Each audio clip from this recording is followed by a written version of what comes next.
यहां पर बहुत से बुद्धि और तर्क के लोग ब्राह्मण और क्षत्रियों में आपस में टकराने के लिए उपाय करते रहते हैं कि 21 बार क्षत्रियों से विहीन भूमि कर दी, भू कर दी, पृथ्वी कर दी।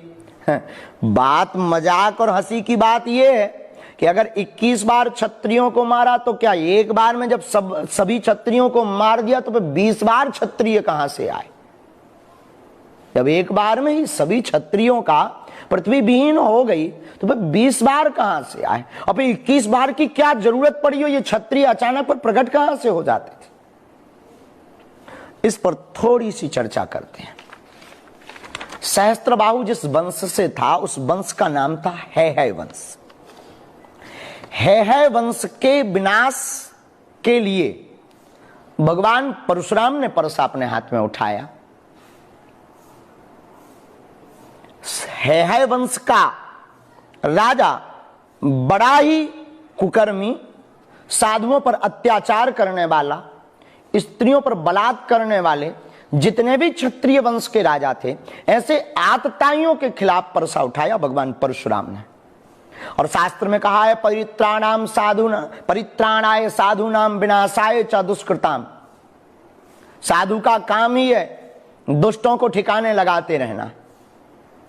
और आपने हैहय वंश के राजाओं को मारना प्रारंभ किया, लेकिन आपने शस्त्र शास्त्र की मर्यादा का पालन करते हुए कभी भी ना तो स्त्रियों पर अपना परसा उठाया, न बालकों पर अपना परसा उठाया, न बालिकाओं पर परसा उठाया। तो जब एक बार आतताई राजाओं को मार दिया पर उनके बच्चों को हाथ नहीं लगाया, और जब वो बच्चे युवान हुए और उन्होंने भी अत्याचार प्रारंभ किया और उन्होंने भी अपने पिता का बदला लेने के लिए दादा परशुराम भगवान परशुराम पर आक्रमण किया, तो फिर उन आतताइयों का वध किया, फिर उनकी संततियां हुई, फिर उनका वध किया। ऐसे क्रम में 21 बार क्षत्रियों को पृथ्वी से विहीन किया। उन क्षत्रियों को जो बड़े ही दुष्ट प्रवृत्ति के थे, जो है बड़े निर्मम थे, जो बड़े ही बेकार वृत्ति के भाव के थे, ऐसे क्षत्रियों का वध भगवान परशुराम ने किया 21 बार।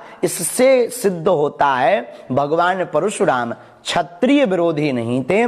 भगवान परशुराम तो पापाचारी अत्याचारी मानवों के विरोधी थे, और ऐसे व्यक्तियों का वध करना ही शास्त्र कहता आतताई वधारणा।